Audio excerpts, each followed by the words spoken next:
Burma. I've also been in touch with Leader McConnell to discuss our shared concerns about the situation in Burma, and we are united in our resolve.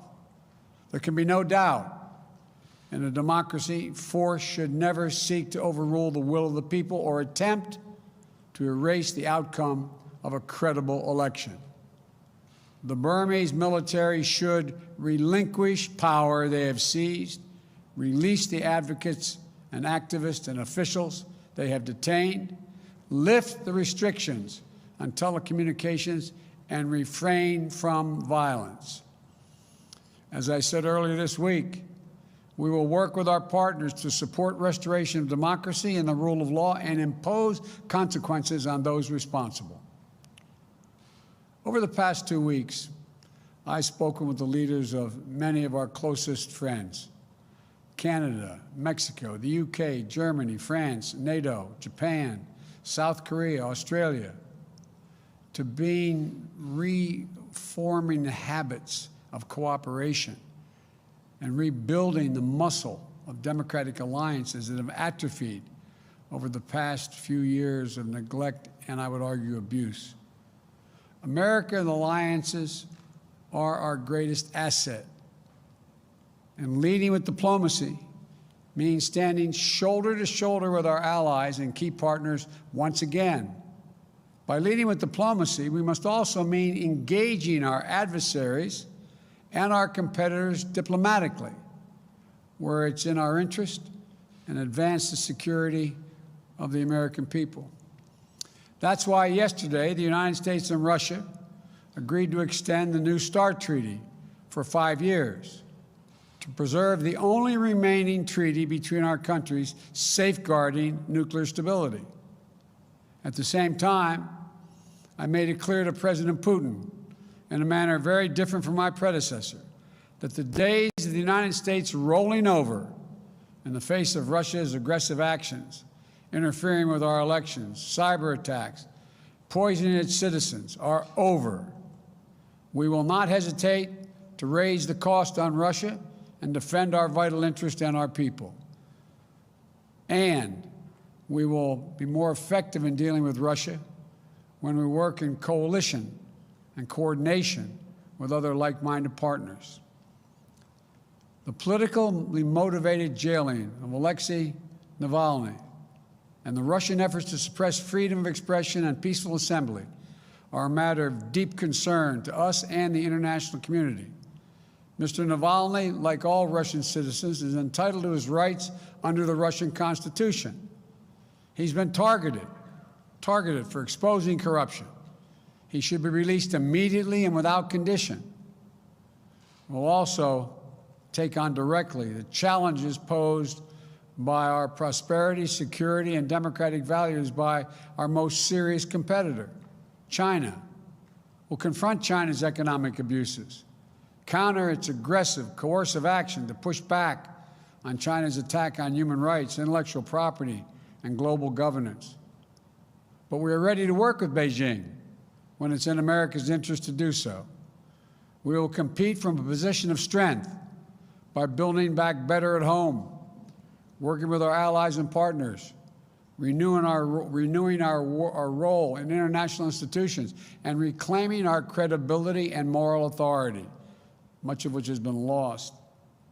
That's why we moved quickly to begin restoring American engagement internationally and earn back our leadership position, to catalyze global action on shared challenges. On day one, I signed the paperwork to rejoin the Paris Climate Agreement.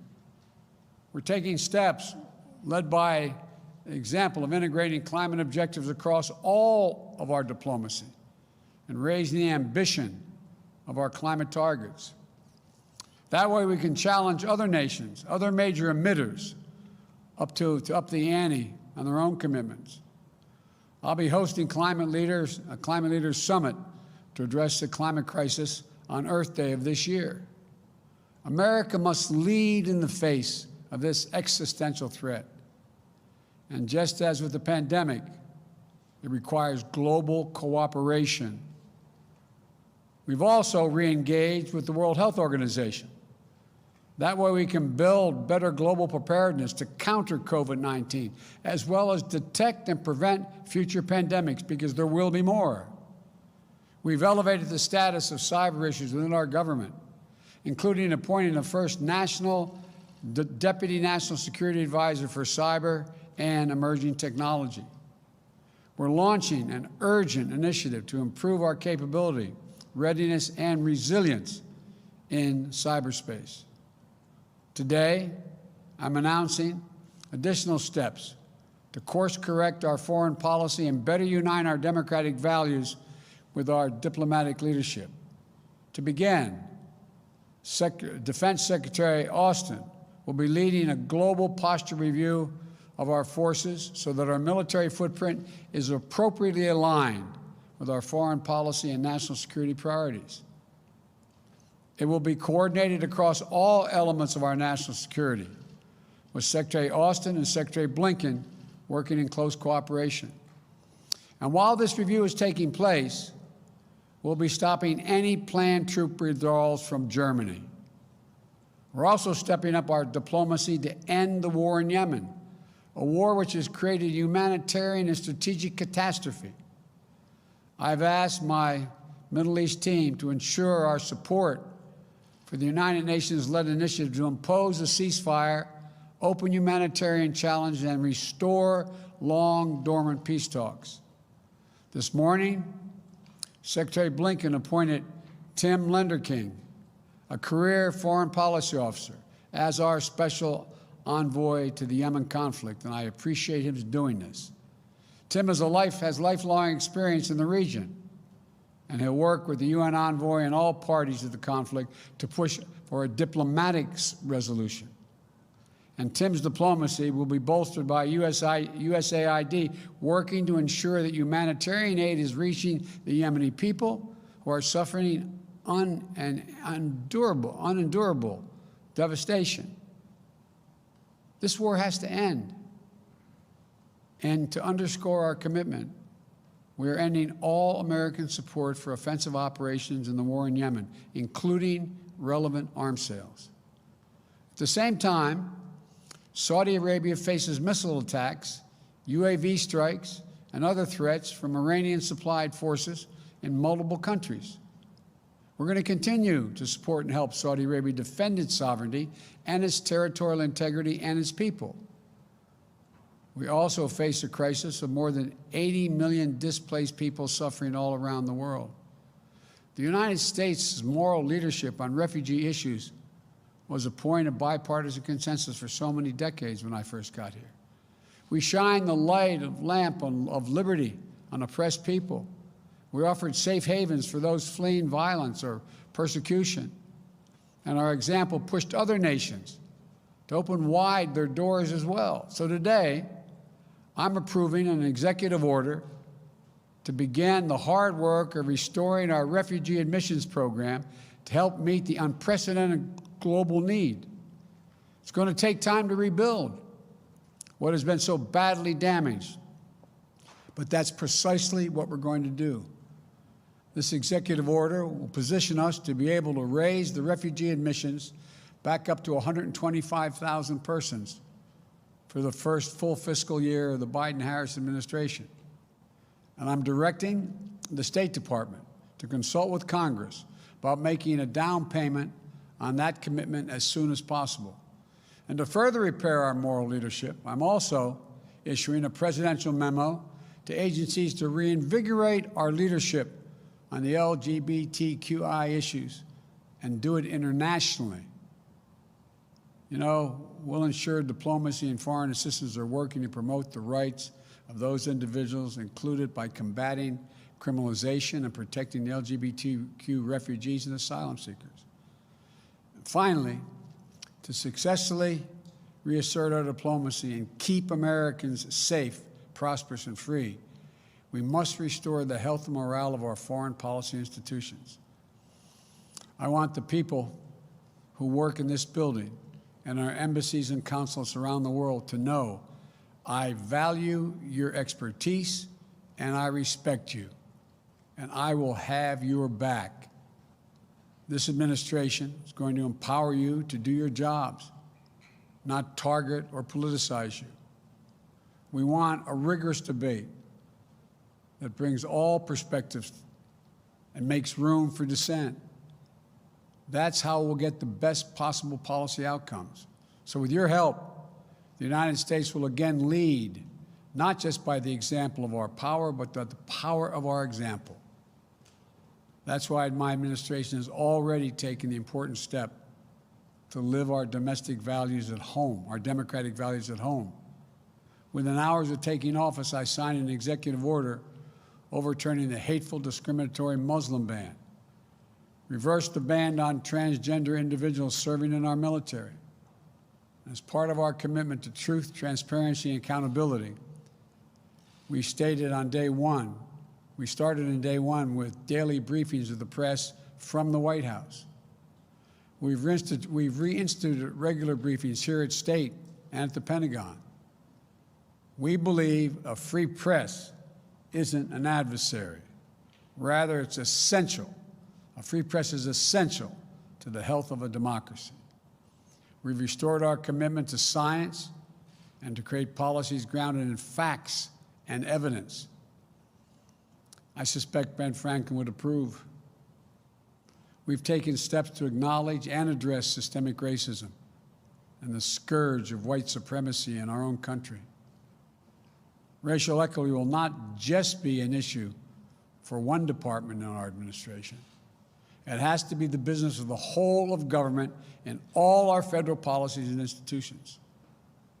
All this matters to foreign policy because when we host the Summit of Democracies early in my administration, to rally the nations of the world to defend democracy globally, to push back the authoritarianism's advance, we'll be a much more credible partner because of these efforts to shore up our own foundations. There's no longer a bright line between foreign and domestic policy. Every action we take in our conduct abroad, we must take with American working families in mind. Advancing a foreign policy for the middle class demands urgent focus on our domestic economic renewal. And that's why I immediately put forth the American Rescue Plan to pull us out of this economic crisis. That's why I signed an executive order strengthening our Buy American policies last week. And it's also why I'll work with Congress to make far-reaching investments in research and development of transformative technologies. These investments are going to create jobs, maintain America's competitive edge globally, and ensure all Americans share in the dividends. If we invest in ourselves and our people, if we fight to ensure that American businesses are positioned to compete and win on the global stage, if the rules of international trade aren't stacked against us, if our workers and intellectual property are protected, then there's no country on earth, not China or any other country on earth, that can match us. Investing in our diplomacy isn't something we do just because it's the right thing to do for the world. We do it in order to live in peace, security, and prosperity. We do it because it's in our own naked self-interest. When we strengthen our alliances, we amplify our power, as well as our ability to disrupt threats before they can reach our shores. When we invest in economic development of countries, we create new markets for our products and reduce the likelihood of instability, violence, and mass migrations. When we strengthen health systems in far regions of the world, we reduce the risk of future pandemics that could threaten our people and our economy. When we defend equal rights of people the world over, of women and girls, LGBTQ individuals, indigenous communities, and people with disabilities, the people of every ethnic background and religion, we also ensure that those rights are protected for our own children here in America. America cannot afford to be absent any longer on the world stage. I come today to the State Department, an agency as old and as storied as the nation itself, because diplomacy has always been essential to how America writes its own destiny. For the diplomacy of Ben Franklin helped assure the success of our revolution. The vision of the Marshall Plan helped prevent the world from foundering on the wreckage of war. And the passions of Eleanor Roosevelt declared the audacious idea of universal rights that belong to all. The leadership of diplomats of every stripe doing the daily work of engagement created the very idea of a free and interconnected world. We are a country that does big things. American diplomacy makes it happen, and our administration is ready to take up the mantle and lead once again. Thank you all. May God bless you and protect our troops, our diplomats, and our development experts, and all Americans serving in harm's way. Going this way. Thank you all.